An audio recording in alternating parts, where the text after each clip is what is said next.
শিক্ষার্থী বন্ধুরা, আমরা এখন কমেন্ট প্রো ডট পিএইচপিতে ছোট্ট একটি পিএইচপি স্ক্রিপ্ট দেখতে পাচ্ছি। কমেন্ট ডট পিএইচপিতে যে কাজটি করা জরুরি ছিল, ফর্মের অ্যাকশন হিসেবে একটি স্ক্রিপ্টের নাম লিখে দিতে হয়। আমরা এখানে লিখেছি কমেন্ট প্রো ডট পিএইচপি। যে ফাইলটি প্রসেস করবে তার নাম, কিভাবে প্রসেস করবে আমরা এখন সেটি জানব। লেসনটি শুরু করার আগেই আপনাদেরকে বলেছিলাম পিএইচপি অ্যাডভান্স অধ্যায় থেকে ফাইলের যে টিউটোরিয়ালগুলো আছে তার মাঝে অ্যাপেন্ড এবং রিড দুটি কমান্ড ব্যবহার করা হয়েছে, সে দুটো দেখার জন্য এ পর্যায়ে আমাদেরকে অ্যাপেন্ড করতে হবে। আমরা কিছুই রাইট করব না, সরাসরি অ্যাপেন্ড করব। যেহেতু রাইট এবং অ্যাপেন্ডের পার্থক্য হচ্ছে রাইট করলে একটি মুছে আরেকটি বসবে, অ্যাপেন্ডে পেছনে যা আছে থাকবে, নতুন করে বসবে। আমরা এখানে ফাইল নেম ইকুয়াল দিয়ে দিয়েছি comment dot TXT. File handle করবে কিভাবে করবে, এফ ওপেন করবে এবং অ্যাপেন্ড কমান্ড ব্যবহার করা হয়েছে এর মাধ্যমে। অর্ডাই যদি কোনো সমস্যা হয়, কান্ট ওপেন দ্য ফাইল এটি প্রদর্শন করবে। এখানে ভ্যারিয়েবল নেম জুড়ে দেওয়া হয়েছে। আমাদের ফর্মের নেম ফিল্ডে NAME ছোট হাতে নিচে নাম লেখা হয়েছে। এই নামটি এখানে চলে আসবে, যখন যে নাম আসবে সেটি চলে আসবে এবং কমেন্টের ঘরে যে যা লিখবে সেটি চলে আসবে। বিষয়গুলো পূর্বেও বেশ কয়েকবার আলোচনা হয়েছে ভ্যারিয়েবল আন্ডারস্কোর পোস্ট মেথড ব্যবহারের মাধ্যমে।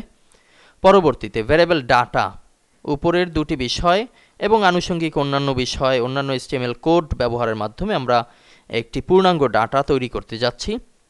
ভ্যারিয়েবল নেম এটি থাকবে স্ট্রং, অর্থাৎ HTML-এ আমরা স্ট্রং এর মাধ্যমে বোল্ড কমান্ড ব্যবহার করে থাকি। স্ট্রং সেট, যে নামটি আসবে তার পাশে থাকবে সেট, হতে পারে আল আমিন সাইট। পরবর্তীতে বিআর কমান্ড দিয়েছি নিচে আসার জন্য। ভ্যারিয়েবল কমেন্ট, যে কমেন্টটি আমরা ব্যবহার করেছি সেই কমেন্ট প্রদর্শিত হবে। এরপরে দুবার বিআর কমান্ড ব্যবহার করেছি যাতে একজনের কমেন্টের পরে অন্যজন কমেন্ট করলে কিছুটা ফাঁকা বেশি থাকে। পরবর্তীতে ফাইল কমান্ড বন্ধ করার জন্য এফ ক্লোজ এবং ফার্স্ট ব্র্যাকেটের মাঝে ফাইল নেম দেওয়া হয়েছে, ফাইল হ্যান্ডেল এই ভ্যারিয়েবলকে দেওয়া হয়েছে।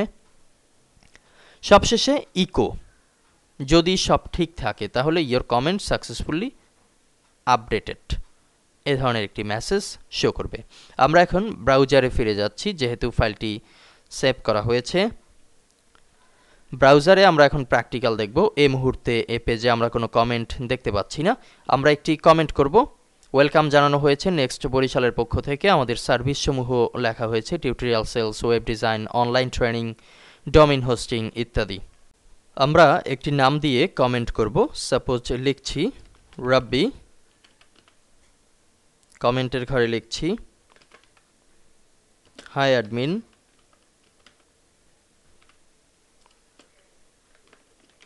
I am a fan of you.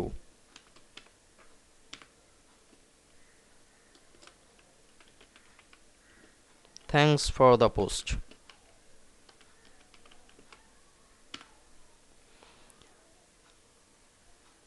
নেমের ঘরে নাম এবং কমেন্টের ঘরে কমেন্ট লেখা শেষে আমরা সাবমিট বাটনে ক্লিক করব।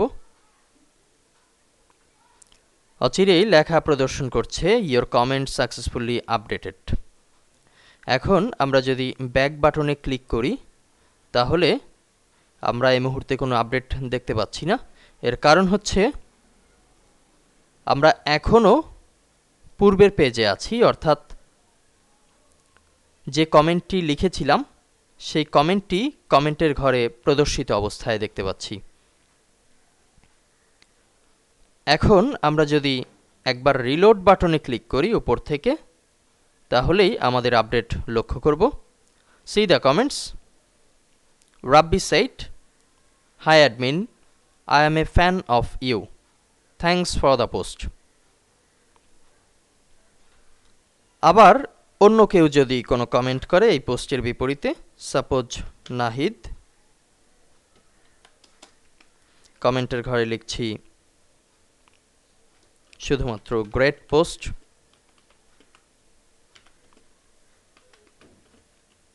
উই হ্যাভ এনজয়েড, এতটুকু।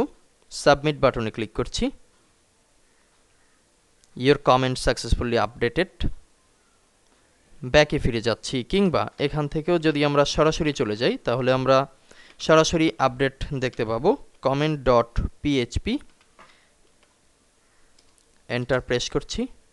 আমরা কিন্তু সরাসরি আপডেট দেখতে পাচ্ছি। নাহিদ সাইড, great post, we have enjoyed. আশা করি প্রজেক্টটি আপনাদের ভালো লেগেছে।